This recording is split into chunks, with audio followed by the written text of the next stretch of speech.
Mancunian Man, The Legend of Cliff Twemlow is a documentary film I didn't know much about, but it was on that list of Red Letter Media's movies that they watched. Been trying to watch all of them so then I can watch the video. But this is a really interesting documentary. This is a documentary that's pretty long. It's a full 2 hours. And you only like this documentary if you're a fan of filmmaking or learning about it or anything, or just guerrilla indie filmmaking, basically. This is kind of like Bowfinger.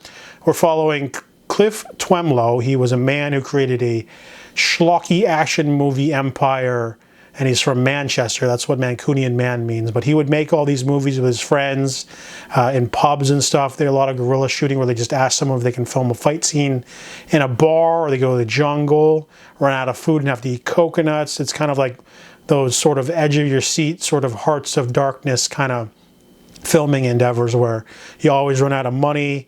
You know, there's a scene where they need to film an office, so they asked the guy if they could use the office, and then they pointed at him and said, I need you to be in the movie. You're going to play like an M-like character giving mission brief. It's your only scene. Please, please, we need you. And then, you know, the dude will be like, well, I was about to go home, but I'm wearing a suit, so I guess I'll just do it in my suit. And they're like, sure, sit down. And then, boom, you got a scene with a briefing. And the movie's really full of little stories like that, better ones, but I'm not going to say what any of them are because there's some really good ones in there.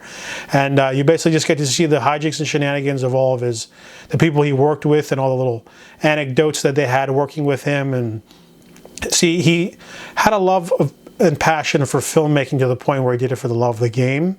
A lot of his movies are not available. One of his first ones is called, I think, Gory, something bloody or something. It was like, one of his first ones, it was really violent. It became a video nasty, which is something that's censored and banned in England. He basically made so many, I thought he just made like one movie, but he's made at least 6 to 10, and a lot of them, you know, low effort. The first ones he made were with his friends, and then eventually got into some money, and he made a sci-fi one, I think, and then a few other things too. But he basically lived a really interesting life, a lot of interesting stories. This is just a documentary that's really good if you want to hear about an unhinged guy. And the movie does focus on basically something that I wanted to talk about.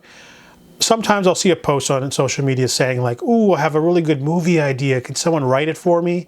Or I have a really good book idea. How can I get it done without writing it myself? The answer is you can't. You have to have that one person who has so much passion that they push it forward more than everyone else. You know, if you have a book idea or a movie idea, short film, TV show, whatever, play, one-person show, you have to will it into existence yourself. You can't get someone to do it for you. You can pay someone else to do it for you, but it probably won't be as good or, you know, have the love of the craft.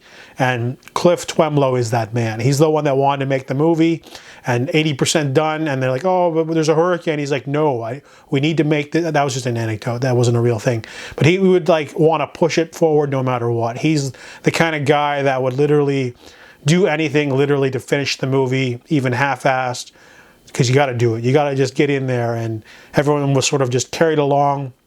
And, you know, they have all these interesting stories. So it's a really solid documentary. I'm glad I watched it. I give Mancunian Man a 6 out of 10.